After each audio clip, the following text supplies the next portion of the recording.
मोहसिन लगारी को मुबारकबाद। चेयरमैन तहरीक इंसाफ इमरान खान ने खास तौर पर लोगों का भी शुक्रिया अदा किया।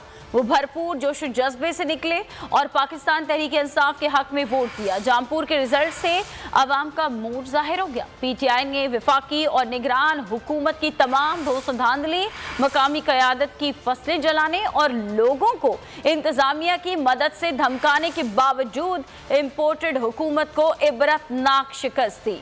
PTI रहनुमाओं कायदीन ने जामपुर ज़िमनी इलेक्शन में तारीखी फतह पर राजनपुर के पार्टी कारकुनान और अवाम को मुबारकबाद पेश की। रहनुमा PTI असद कैसर ने ट्वीट किया, इंतजामिया की मदद से धमकाने के बावजूद इम्पोर्टेड हुकूमत को इबरतनाक शिकस्त दी।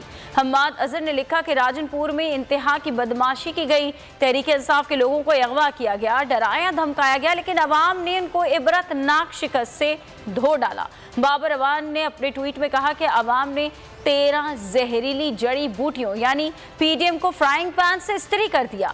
हाशिम डोगर जरताज गुल की भी इमरान खान और मोहसिन लगारी को मुबारकबाद।